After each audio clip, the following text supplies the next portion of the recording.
was like come to life superheroes on the screen. I was hooked. I was hooked from the second I watched it. I was fortunate enough.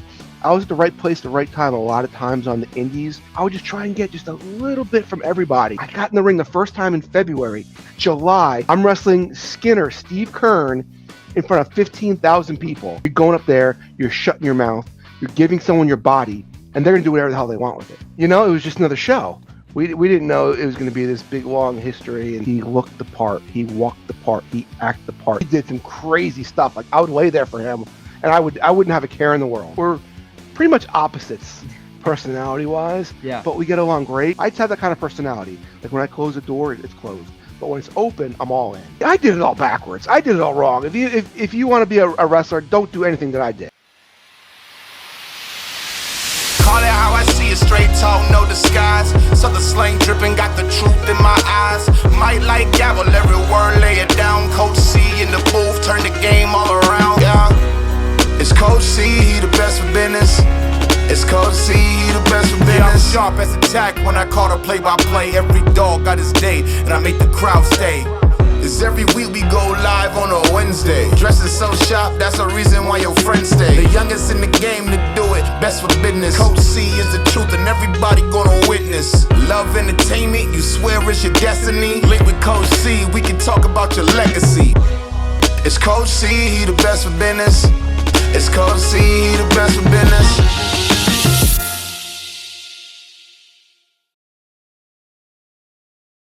All right, everybody, welcome back to the channel. Another episode of Best for Business. This one I'm so pumped for. Ace Darlin, thank you so much for joining me for this one.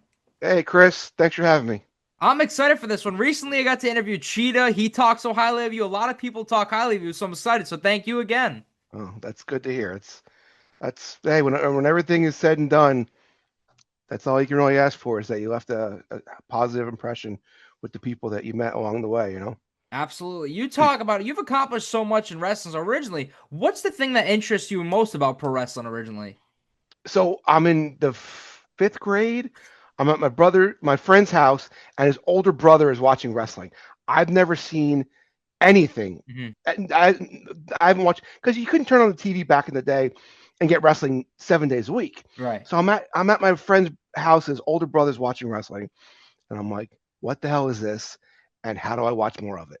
It was Hulk Hogan and Hillbilly Jim versus King Kong Bundy and Big John Studd. And I was like, wow, this is the greatest thing I've ever seen in my life. Wow. Was it just like the larger than life aspect, or what was so special about it for you? I think that was what it was, because it was like come to life superheroes on the screen, you know? It was like I was hooked. I was hooked from the second I watched it. Wow. So you get hooked in the fifth grade. So obviously, do you have like athletic background before you decided to pursue pro wrestling, or what's your approach when it comes to wrestling? So I mean, I did sports, but I was never like, I was the wrestling guy in high school. Yeah. I was, oh, there's Mike Maraldo. He's the wrestling fan, you know, Yeah. like wrestling fan Mike, they call me. Like that was the only thing I cared about is watching and going to the wrestling shows. I mean, I played a little football. I threw javelin. You know, I did athletic things. I did karate as a kid, but you know, I mean, I worked out, but the only thing I ever cared about my entire life was wrestling. Wow. So you don't play much. You do sports, but wrestling's your priority. What's the age that you decide you're going to start pursuing pro wrestling? So when I was 17, I was a senior in high school. Iron Mike Sharpe opened a wrestling school legit like 15 minutes from my house. Now, prior to that, I sent the Monster Factory. That's the school. Whenever I say I went to Mike Sharpe's, everyone goes, "Oh, the Monster Factory." I'm like, no, that's Larry Sharpe. Yeah. So Mike Sharpe's. So I sent Larry Sharpe in between my junior and senior year. I sent Larry Sharpe a letter, and I got one back, and I was like, wow, this is awesome. But I mean, I know you hear guys say, oh, I drove 8 hours to practice and this and that. As a 17-year-old kid, the idea of driving an hour and a half was just a lot. Yeah. High school, whatever. So when I heard Mike Sharpe's school was opening in Brick, 15 minutes from my house, I was there. Wow. I've interviewed a few people that talk about Mike Sharpe, like Big 80s Donnie B, Johnny Bucci, Rick Ratchet. For you, is like there a lesson or something that still sticks out learning from a guy like Mike Sharpe? You know what's funny? And I'm not mocking Mike Sharpe, because I'm not knocking him, because a very hard worker in the ring, a very talented performer, underrated performer, a very honest man, but he never ran a class at the school. Like he never broke us in. He provided a ring. So like he never like said, okay, today we're gonna do this. It was kind of like, all right, there was a guy there, Mike Terrace and Bobby Piper. We got together, the three of us, and we just Bobby Piper had a little more experience, so he, would say, hey, show us how you throw that punch, and he would show us, and then like the guys who were there for a year would teach the guys who just joined what they learned, and vice versa. So Mike, again, I'm not putting Mike down, but I'm just telling you the way it was. I hear guys talk about Mike Sharpe's wrestling school, and I'm like, they must have went to a different school because Mike Sharpe never got in the ring. He got in the ring, so he probably had to school. Ratchet said he went in the ring a lot to beat him up if he needed to. Again, I maybe they went to a different school than I did because I was there every Monday, Wednesday, and Friday for like 3 years, and I saw Mike get in the ring maybe 2 times. Wow. And never like sat at ringside and said, work on this, work on that. He just showed up.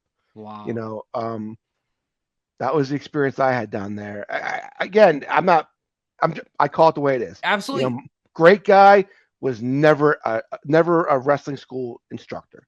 So if he wasn't like really a wrestling school instructor, who like took you early on under their wing, you'd say? Like who are your biggest mentors early on? I'd definitely say Bobby Piper. He's a guy on the indies. He had a little more experience than the rest of us. So at the very, very beginning, he helped me out. It was really more like a brotherhood where like, okay, I'll work out with you, you work out with me. And it's just getting the reps and working with guys who are more experienced than you are. I was fortunate enough. I was at the right place at the right time a lot of times on the indies where, okay, they're bringing in PG-13. Well, they know I can keep up with them. Mm-hmm. They're bringing in Chris Candido. They're bringing in, they brought in, or they brought Bart Gunn's coming to do, 5 shows. Well, they know I'm not going to hurt Bart Gunn, and they know I'm going to have great matches with him. So like, it just got to a point where you just take. They don't have that anymore. You go to a show and Chris Candido would be there, and you pick his brain, and you'd leave with a little bit of information. And then you go to a show and I don't know, Doug Gilbert was there, or Buddy Landell was there, or this one, Two Cold Score, whoever it was. You would just Raven, when Raven, he's from Jersey, like guys like that. They were at the shows, and I would just try and get just a little bit from everybody, and then you start figuring it all out with. It's like a puzzle. You get a piece from here, a piece from there. Before you know it, you got this big puzzle, and you're like, wow, that's who I am. But there's 1,000 guys that went into that. You know what I mean? Yeah. You talk about it being a puzzle for you, especially. So in your career, when you first started, what were you going for persona-wise? Like, if someone asked you who Mike Maraldo was, what were you going for? That's the thing. Like, Crowbar, my old partner, he was... See, I did it all backwards. I did it all wrong. If you want to be a wrestler, don't do anything that I did. except I only worried about the in-ring. And that's 10% of it. Mm-hmm. Rather than 100% of it, that's 10% of it. Yeah. I never understood that. I thought, hey, they're going to call me because I'm a hell of a hand, damn it. There's 1,000 guys who are great workers. Mm-hmm. 1,000 guys, you need to be a star. I was worried about being a great worker. I wasn't worried about a persona or gear, like Crowbar. Oh my gosh, when we went to WCW, he got this. Everything I wore was his, but in a different color because I just had tights. I was very vanilla when it came to that. But everyone wanted to work with me because I made them look really, really good. But as far as like a persona and this and that, I never like ring music. Everyone's like, oh, I'm gonna go through the curtain when this part of the song clicks in. I get to a show and the DJ would say, what do you want? I'd say, play some rock and roll for me. I don't care. Wow. I just never worried about that because I knew I was gonna get over with the match. But again, that's the wrong way of looking at the wrestling business. If you want to be a weekend warrior like I was and not go any further, sure, go for it. But if you want to be in the wrestling business, you gotta treat it more like a business than how I looked at it. Yeah. Well, when you look at your career, everything you've got to do, what would you consider your first big opportunity when it comes to wrestling? There was a lot of promoters in different parts of the East Coast that ran all the time, and I was lucky enough to hook my wagon up to every one of them. Dennis Coralluzzo, Jim Kettner, Blaine DeSantis, Tommy Fierro, all these different people, Tommy D in New York, and all these different guys that I was fortunate enough, because in 1992, 93, 94, there wasn't 4 indie shows a week in your area. There was 2 a month. So you had to travel. You had to go to Pennsylvania for this guy. You had to go to Delaware for this guy. You had to go to New York. You had to go to Connecticut. But I was just fortunate enough that I got in with everybody. It seemed like all at once. Like I went from like no bookings to, holy crap, I can't believe I'm working, 8 times a month on the indies. You don't make any money, but you do it more for the love of the game. I was also very lucky that, so I broke in when I was 17. So I broke in February. I started training in February 1992. I graduated high school June 92. We go to a house show at the Asbury Park Convention Center, and Tony Gurria was there. You know who Tony Gurria is, right? Yeah. He's a former wrestler, road agent, and I knew he was a road agent. And I wanted to do TV jobs. Why not? That's how you broke in back then. That's how you got experience. So I went up to Tony Gurria and I said, "Hi, Tony. Mike Maraldo." I said, "I know you're in the East Coast a lot. I'm a student at Mike Sharpe's wrestling school. If you need job guys, I would love to be one." And he goes, "Mike Sharpe has a school?" And I was like, "Oh crap." Because if Mike wanted him to know he had a school, he would have told me he had a school. So next day in class, Mike Sharpe was like, "Who told Tony Gurria I have a school?" And I was like, "Oh, no, that was me." But anyway, through that, then they started going to Mike Sharpe to book extras. So I graduated high school June 4. So 4 months after I started training, I graduated high school in June. July. So I got in the ring the first time in February. July, I'm wrestling Skinner, Steve Kern, in front of 15,000 people. Wow. And I'm literally 18 years and 1 month old. Probably had 5 wrestling school shows prior to that. Yeah. Scared out of my mind, greener than grass. And Steve Kern, everybody in the wrestling business should have their first match with Steve Kern, because man, what a pro, what a patient guy. I tell you, I ran into him like 5 years ago. So you figure like 30 years later, I ran into him and I was so nervous. And I went up to him. I said, "Steve, you're not going to remember me. Blah, blah, blah. But you were my first match." And then you saw the look on his face, like he didn't know where the conversation was going, And I said, "And I couldn't thank you for the lessons you taught me that I carried with me." And he was so humbled by it. I got his number and we'll text, and he came on my podcast before. And Steve Kern, nothing but good things to say about Steve Kern. Wow. What were like those early days doing matches for like WWF? Like at the time, were they taping a bunch? Because you got to do so many early in your career. People wish to have 1 or 2, and the amount of you had early on is insane alone. Again, right place, right time. Yeah. They wanted guys in the East. They wanted this. They wanted either really, really big guys, or they wanted guys like I was at the time, like 200 pounds, but that looked like athletes. Okay. So they were athletic. That's what they wanted. That's not what they always got. I mean, you've seen some of the mid 1990s enhancement matches, and awful. Yeah. But again, so that was July 92. Mm-hmm.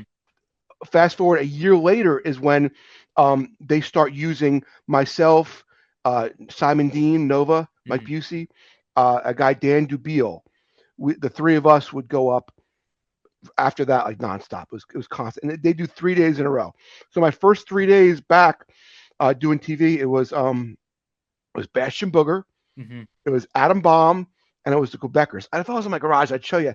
There's a poster in a WWF magazine, November 93, of Adam Bomb just throwing somebody. If you Google Adam Bomb poster, it's him throwing some guy. It was like a big centerfold in the magazine, and it's me in there. And last year at Tommy Fierro's 90s con, I got him to sign it. I got a picture of me, Adam Bomb, with the poster. So anyway. Wow. Keep me on track, because I kind of go all. No, that was great. Yeah. So I wrestled Adam Bomb and then the Quebecers. And when I wrestled Adam Bomb, Raven was his manager. And he just put me over, because you can go on there and look, Mike Maraldo versus Adam Bomb. I mean, he hits me with a clothesline, take a big 360 bump. He throws me over the top rope by the throat. I mean, I took, and Johnny Polo, Raven, Scott Levy, ever since then, if I worked with anybody, he'd say, "This kid's a bump wizard. He's going to take care of you." So, everyone is always so worried about going up and doing TV. because it's the big leagues, and it's not like it is these days where every match is 50-50. You're going up there, you're shutting your mouth, you're giving someone your body, and they're gonna do whatever the hell they want with it. Yeah. So, but if you're going up there and you're doing a good job and you're making guys look good, they're gonna take care of you. Wow. To you, what matches stand out doing the enhancement matches? I know I've seen some of your podcasts where I want to ask you about like Shawn Michaels and Jeff Jarrett, but to you, what are the matches that stand out to you? Like you mentioned that first match, the amount of lessons you learned, but for you, what are the matches that stand out early on? Head shrinkers, because I was scared out of my mind to wrestle them. I just was, because when someone is that physical in the ring and that aggressive, they're either really, really stiff or really, really good. Okay, yeah. And they were really, really good. And I worked them 3 times on TV, and then I went on to work with Samu probably 10 times on the indies. So, Samu is such a great worker. Guys I worked on TV. Got to wrestle Owen Hart. Got to wrestle. If you were a heel in the Jeff Jarrett, IRS, Tatanka, Henry Godwin, Bam Bam Bigelow, Quang. What a talent Quang was. Wow. He very underrated. Yeah. I remember he was in the back one time, and him and Kevin Nash were talking, and Kevin Nash said, "Well, how real is that karate stuff? How flexible are you?" So Quang, and every time I see him, I tell the story because it puts him over. He loves it. He goes on his back leg. He takes his front leg, and he just. I don't know if you've ever seen Kevin Nash. 7 feet tall. Yeah. Legit. He takes his foot and he extends it, and his foot just his toe is right here on Kevin Nash's chin, and he's just holding it there like the whole time. Yeah. So what underrated worker, Quang, Kevin Nash, Scott Hall, nuts. A lot of people. It's like I forget, but Heavenly Bodies. Yeah. Got to wrestle one of Kurt Angle's first matches. Wow. He was a natural. Oh my God. You knew it right away? We had a dark match at the Meadowlands, and the Meadowlands was like the arena that I went to as a kid in Jersey. That's awesome. So, I got to wrestle there twice. Full circle, yeah. And dark match, me and Kurt Angle. He asked me to call the whole match for him because he was very, very green, and he's just he's there for everything. It's great. Wow, it's great. You mentioned one name. Everyone tells me stories. Do you have any Dennis stories that stick out? Dennis Coralluzzo? Coralluzzo, yeah. Oh, dude, he's just Dennis. Yeah. Like, he's just, hey, man, hey, dude. He was just Dennis. It's so hard to ever get mad at Dennis because he's just, I love Dennis Coralluzzo. He was very good to me. He gave me a lot of work, and he put me in the ring with trying to think of Tugo Scorpio. Put me in the ring with PG-13. Put me in the ring with Doug Gilbert.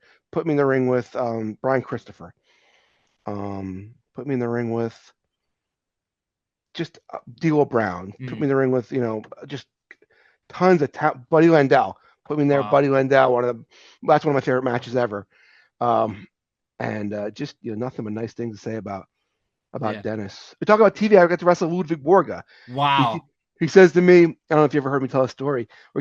This is how he talked over the match with me. He goes, tonight, if you F up, I F you up. That's how he talked over the match. Yeah. Wow. So when does the moment happen where you realize that you were going to become Ace Darling? How does this approach even happen? I needed a name, and I didn't have one, and my friend thought of one. I thought, that's pretty stupid, but I'll use that for now and change it, and I never did. Wow. How does Ace have that longevity? Because when you look at pro wrestling, people change over left and right. Like, obviously, Ace Darling has evolved, but you've always been Ace Darling. Again, because I wasn't creative. Okay. I never worried about the name or the look or the catchphrase or the music, or I didn't name my moves because I wasn't a mark like everyone is for themselves these days. I just worked good matches. But again, if you're gonna mark, you gotta market yourself. Mm-hmm. You gotta be. I didn't care about. I cared about just. I just wanted to be a wrestler. Yeah. So I'd go to the shows. And I'd just say, how can I make this guy look as good as he can?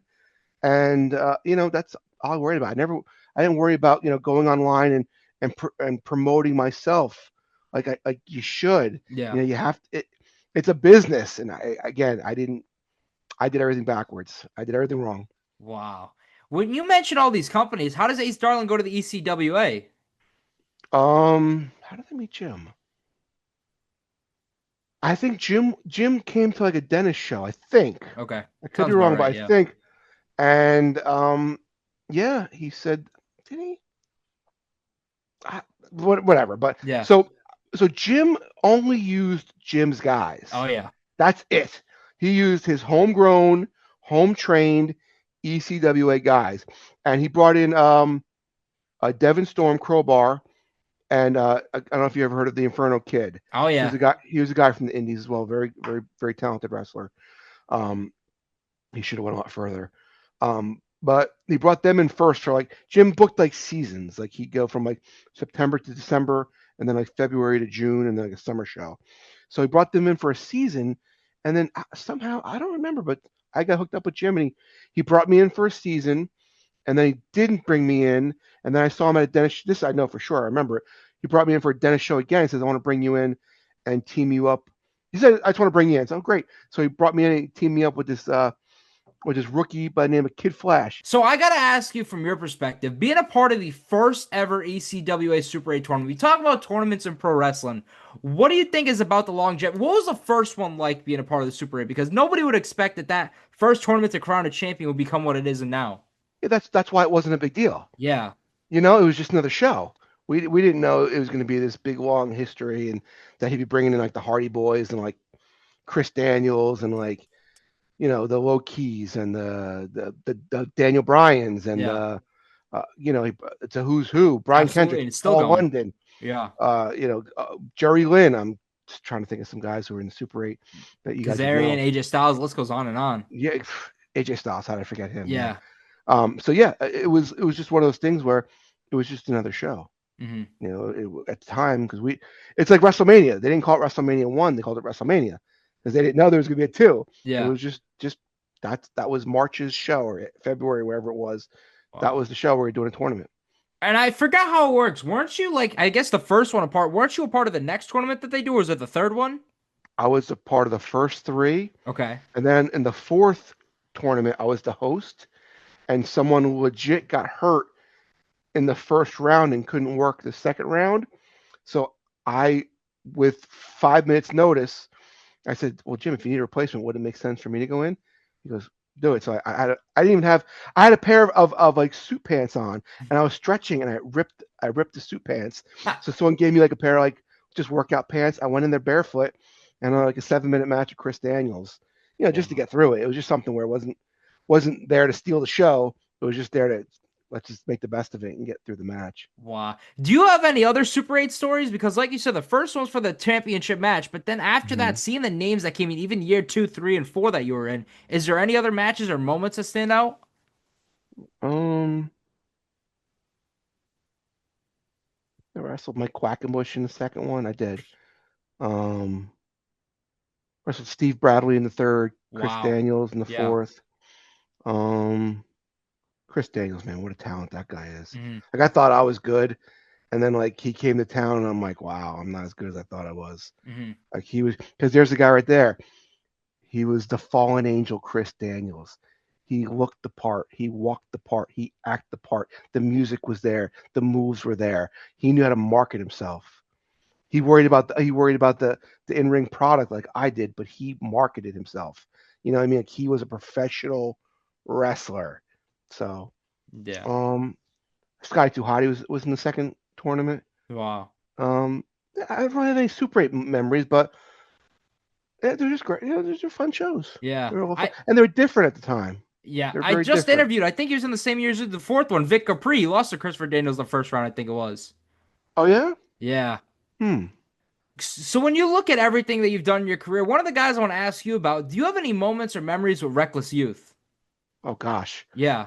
I probably wrestled him 30 times. Great talent. Insane. Hard worker. He got more of the buzz. I was a little jealous of him, if I'm being honest with you, because he got more of the buzz than a lot of us did, because he did more crazy stuff.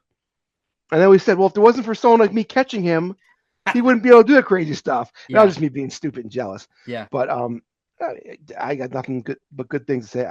Never hurt me, and he did some crazy stuff. Like, I would lay there for him, and I wouldn't have a care in the world. like Wow.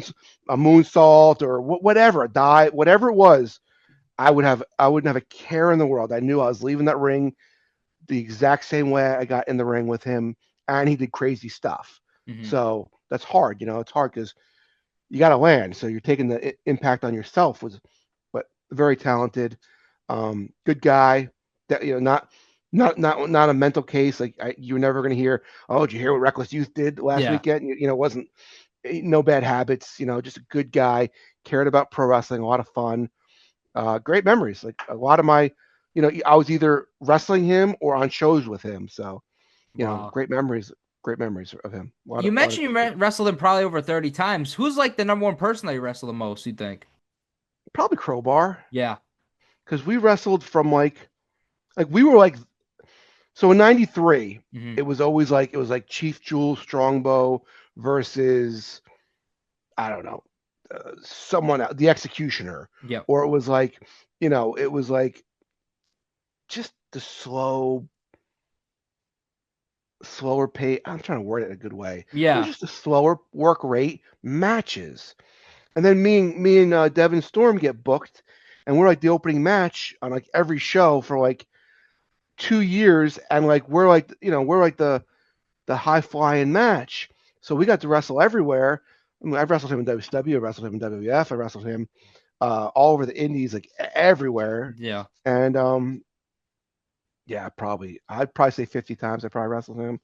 But team with him, I'm probably teaming him just as many times. So a lot of my career, a lot of my shows has been, with him, and just you can't ask for a better guy to be associated with than Devon Storm. Just in and out of the ring, family man, a hardworking guy, a role model. Like he really is. Like he's someone like if you want to be a wrestler these days, do what he did, because he was successful in wrestling, but he was successful out of wrestling even more. Yeah. He's got a great career, great family, great wife, great kids.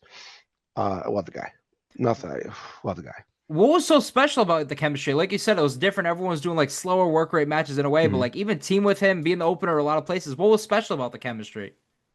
I mean, we got along really good. We're pretty much opposites personality wise, Yeah. but we get along great. And we just both wanted to be noticed. We both just wanted to be pro wrestlers. Mm-hmm. And it was hard because you get to a show, okay, you're working with so-and-so, and they're 300 pounds and they're lazy. And what the hell am I going to do with you besides take bumps? So it was just an opportunity. So we get booked on a show for, I think it was Tommy D in New York. And it was me versus Virgil and Devon Storm versus Brutus Beefcake. And I said to the promoter, I said, you're either going to have two shitty matches. Oh, I'm sorry. I didn't mean No, you're good. You're either going to have two crappy matches. Yeah. Or you're going to put me in there at Devon and put Brutus in there at Virgil, and you have one great match and one terrible match. So that's what they did. Like we just got along great, and we were just willing to do things and learn on one another and just experiment. And we just got along great. Wow. Was it in WCW they thought of the Extreme, or was that like your a Crowbar's idea? I know originally you said like you weren't creative, you just wanted to wrestle. So what was the Extreme inspiration? Oh gosh, we never called ourselves that. Okay. We were just a team on the indies. We were just Devon Storm and Ace Darling. Okay.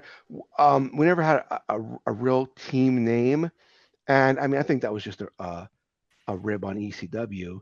Okay. The one night we wrestled Hall and Nash, it was he and I. They billed us from Stamford, Connecticut, which is WWE, and they called us the Extreme, which is ECW, and they had us get beat, squashed by Hall and Nash. So that was just a rib.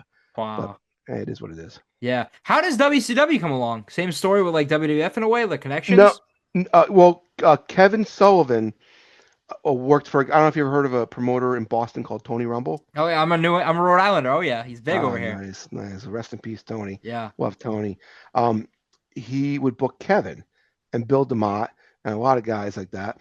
So I got to work in front of Kevin, and Kevin brought, I don't know if you remember this with Devon. He did some TVs like earlier on. He worked at Conan on Nitro one time, got to work with Eddie Guerrero, did a few matches. And then I kept saying, Kevin, because Kevin's like, you're a good worker. I'm like, well, bring me in. And he's like, I don't got a spot for you, brother. And I'm like, oh, stop blowing me off. You have spots for all these other guys. You don't have a spot.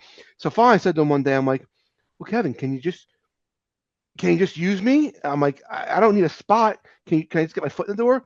He's like, so you'd be fine coming in and just doing TV? I'm like, yeah. And I'm like, why not? I'm like, I'm 22 years old. Yeah. Why not? And he's like, well, I'll bring you in. And he brought me and Chris and Crowbar in, and we worked as a team. We did a few singles matches, and they wanted to keep booking us, but we were both in college, and they wanted to book us for those 30 days in Disney. And I don't know, I look back and I'm like, maybe what would have happened if I said yes, because I think I would have got a job because they really liked us, but I might have broke my neck, or I might have gotten a car accident, or I might have developed a drug habit, or you never know. Yeah. You don't know. Like I wouldn't be here today, but where would I be? I don't know. I don't know. Now I'm curious, you said you were balancing all with college. How was it for somebody who's currently in college? How was balancing wrestling and everything together? It was hard. Yeah. It was hard. Luckily, the indies were the weekend, so I can do what I want. But when I was doing WCW, if I had classes on a Monday, I was missing a lot of class. Okay. Even when I was doing the WWF TV, they do Monday, Tuesday, Wednesday, every 3 weeks. So I'd miss a lot of class. But luckily teachers were cool. I remember I said to a teacher one time, I said, can I miss class? I told him that I do wrestling. He goes, you can miss class if you get me an autographed picture of the Undertaker. And I was like, oh. I'm like, but he's like, if you want to miss class, you have to come back with an autographed picture of the Undertaker. And when you're an enhancement guy, you don't want to ruffle any feathers. You don't want to bother especially during anybody. that time. Yeah, you just want to say hello, shake people's hands, be left alone. So I went up to him like, sir. He's like, yeah, like, he's a regular guy. You know what I mean? Like, you get so nervous of these people. Like, what do they do? What's he gonna do? Punch me in the mouth? Yeah. I'm like, sir. He's like, what's up? I'm like, I told him I'm in college. I was like, my teacher said the only way I can come do TV is like if I get a picture. He goes, I'll be right back. So I forgot the teacher's name, but let's say it's Professor Smith. He's like, Professor Smith, you better give him an A, Undertaker. So I was like, wow, I always remember that. Like, that's pretty damn cool. Wow. When you were talking about WCW, how were like the agents at that time? It was Terry Taylor, who I never felt like he liked me. Mm-hmm. Never liked me. I got to wrestle him once, and after that, I didn't like him very much. It was Kevin Sullivan. Yep. It was Arn Anderson. Yeah. I'm trying to think. Those are the agents. Wow. You mentioned when I was texting you had an Arn story, was it? Yeah, so I thought of this story the other day. I've been dying to tell it. Yeah. I was going to tell it on my podcast, but so I mentioned Buddy Landell earlier. Yeah. I don't know if you know anything about Buddy Landell, but he's got there's a lot of stories about him. He was a wild child back in the day. Okay. So the first time I meet him, I'm wrestling for Dennis. We got to wrestle. He goes, I'll see you in there, kid. I call it in the ring. And we had a 20-minute knockdown, drag out. Like, Buddy's the best. Love Buddy. So I'm getting ready to leave. And this was a Saturday, and the first TV I was booked on was a Wednesday. So he goes, hey, I heard you doing TV this week. Yeah. He goes, when you see Arn Anderson, make sure you tell him I said hello. And I'm like, oh, crap. That could be the kiss of death. Yeah. Because what if Arn hates Buddy? what if Buddy owes Arn money? Yeah. You don't know. You don't know the reaction you're going to get by saying that for anybody. Anytime someone says, tell him I said hi, I'm like, crap. So I'm like, it's TV. There's 1,000 people there. What are the odds I'm going to run into Arn Anderson and be face to face with him? Who's my agent for the match? Arn Anderson. Yeah. So he's talking over the match and this and that, and finally I go, screw it, just say it.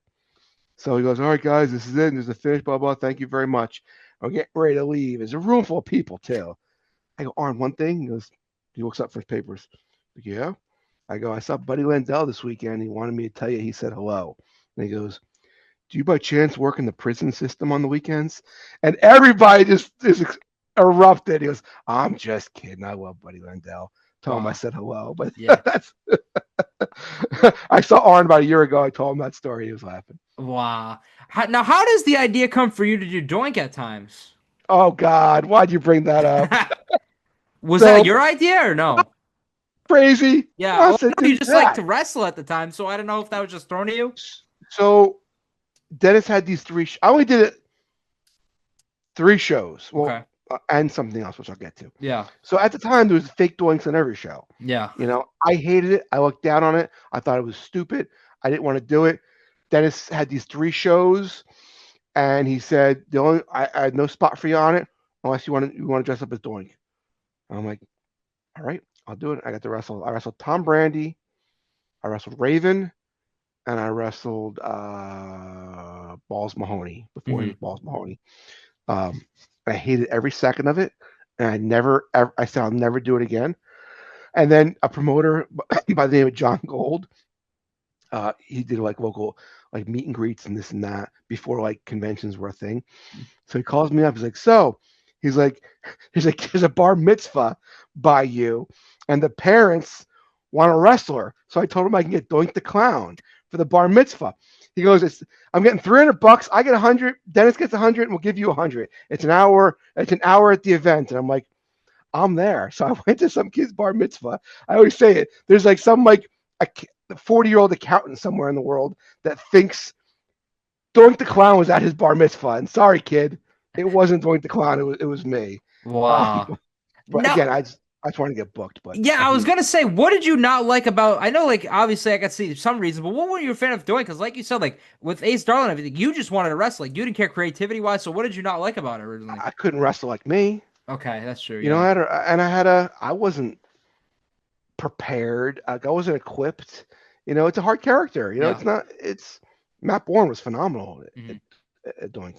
I could have a podcast for you just with my Matt Bourne stories because he lived by me. We used to hang out. Wow.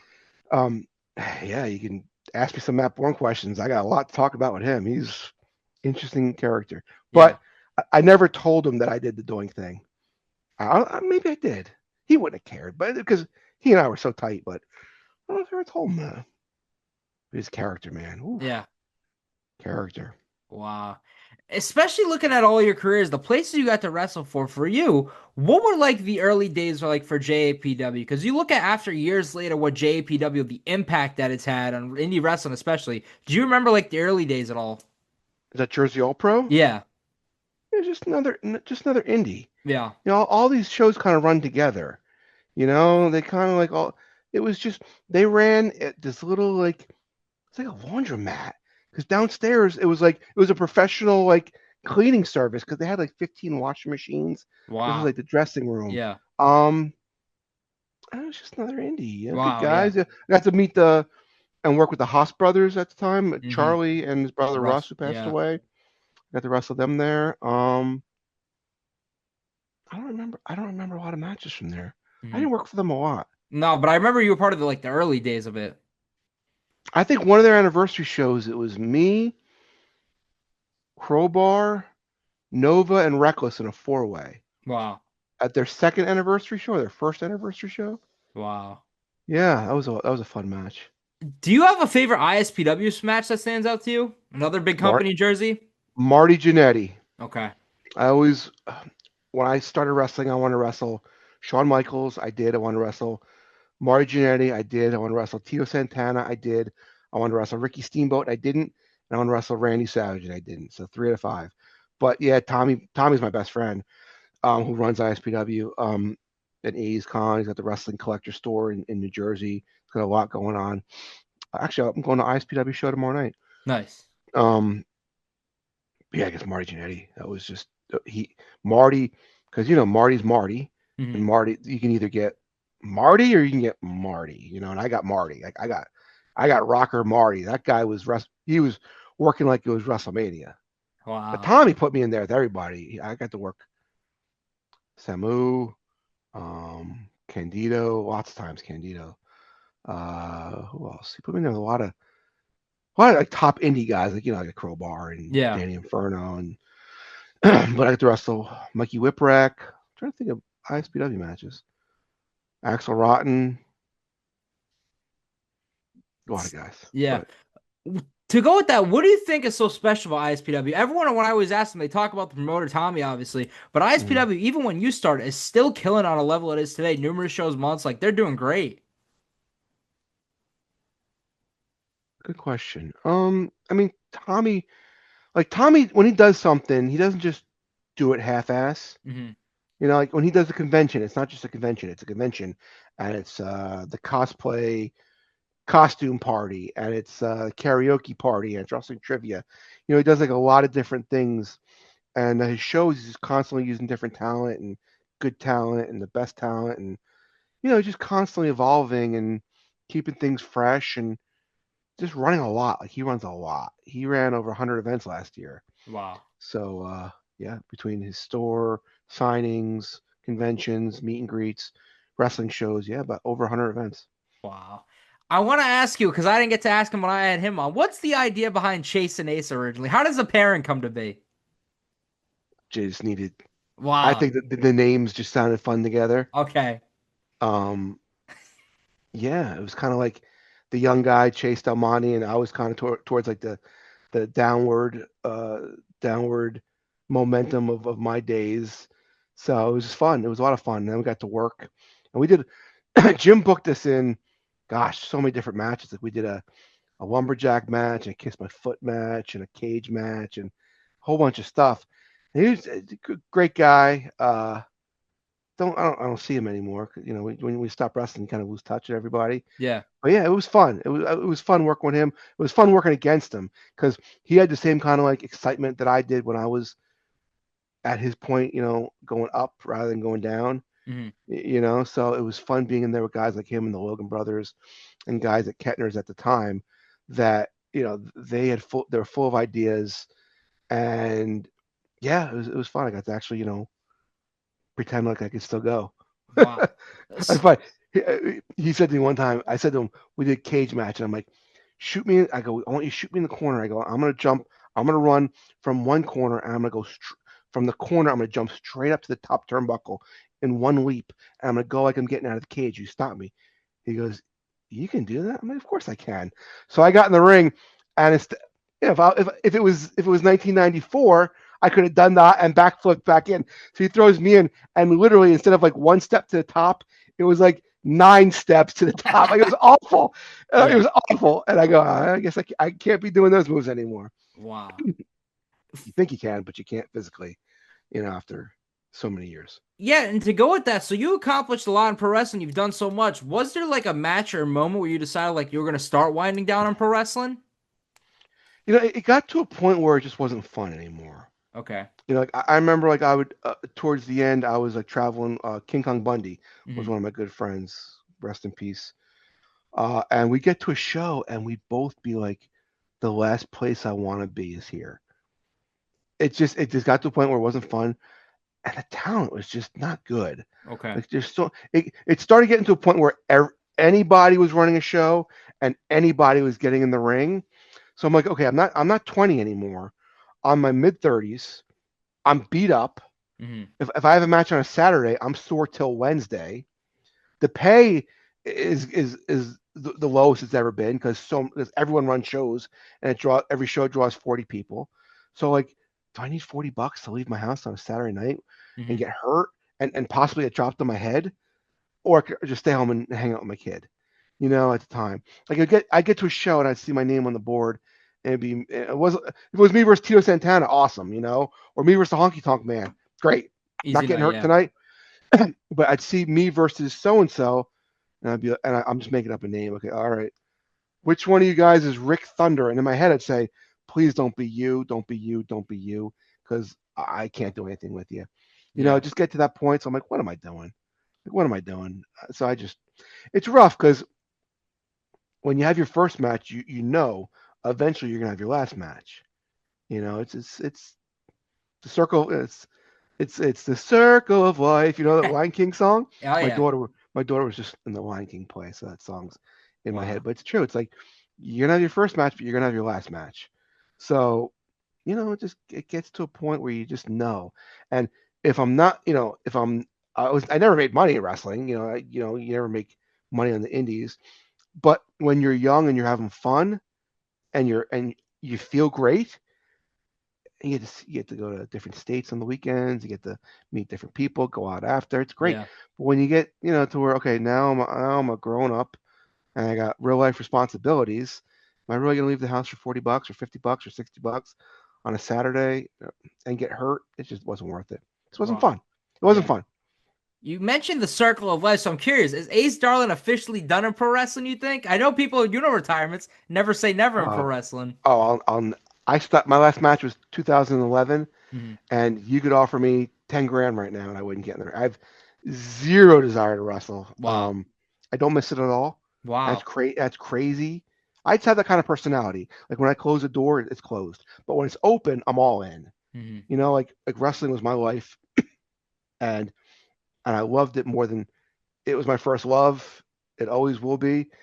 It always will be very, very special in my heart, but I have no desire to ever get back in the ring. So when you look at it, you said originally that you had no desire to do the actual wrestling anymore, but you still attended ISPW and all that. So what are you up to nowadays? I know you still have interest. See the 80s Con wrestling shirt. So what are you up to nowadays? I'll go to the events that my buddy Tommy runs, Mm-hmm. the what do you call it, the conventions. Yeah. And help out there. The only involvement I have in wrestling is my podcast. Yeah. You know, Wrestling Then and Now. Check me out. I interviewed Axe Smash. Yeah. Mosh Thrasher, Scotty Too Hottie, Bill DeMott. Oh gosh, so many. Ted DiBiase, Mark Henry, Bubba Ray Dudley.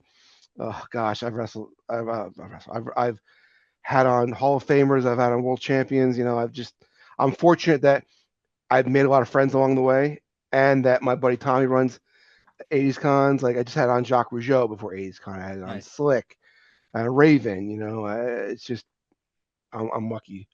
You mentioned all these conversations. What's like the original goal you had with this podcast? Was it just you had the friends and there was some stories to be told, or what were you going for when you started it? My neighbor said to me, "You should do something on YouTube," and I'm like, "Are you crazy?" Because I don't want to be involved. Like if I go to a show, I don't even want to go to the show. I'm just going to support my friend Tommy because tomorrow night is like 40 minutes from my house. But if I heard it was an indie show 5 minutes from my house, I have no desire to go watch wrestling. I don't. I just don't. Yeah. So my buddy said that, and then I started thinking, you know, I don't want to be in front of the camera. So he kept talking to me about it. I'm like, you know what? I do have access to a lot of cool things. You know, I do have access to a lot of big name wrestlers. I do have access to my buddy Tommy's events. So I'm like, maybe I can do this and maybe make some money. And let me tell you, it's hard to build an audience on YouTube. Yeah. It's hard. Like I'll have one of the biggest names in wrestling, and I've been doing it for like 3.5 years. I would get more views 3 years ago when I had no subscribers than I do now, because everybody has a podcast. Yeah. Everyone.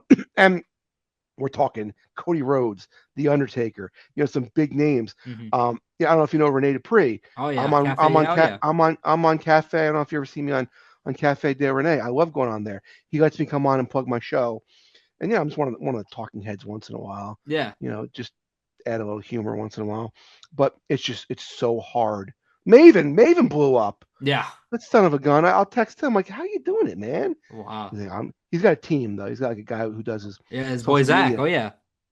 It's just I don't understand how it's hard. Like if you think like, so what made me do it is like I realized my kids don't play with their Christmas toys.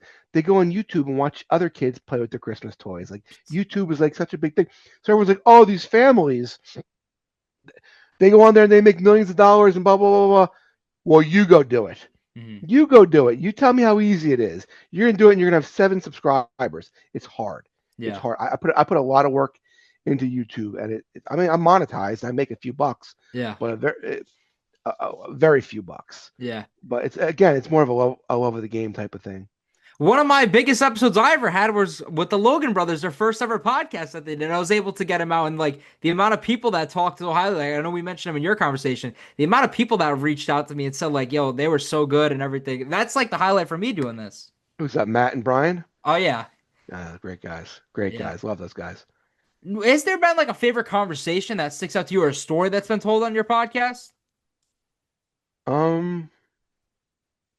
I really enjoyed the podcast I did with Kevin Kelly. Mm-hmm. If you're gonna watch one of my podcasts, watch it. We got along so good. Ken Kennedy had a really good podcast with. Some guys when it's a conversation, when it's, where it's not like they talk for 5 minutes straight without taking a breath and I can't get in there, or, it's like, oh, I had a follow-up question, but they've went on for 10 minutes.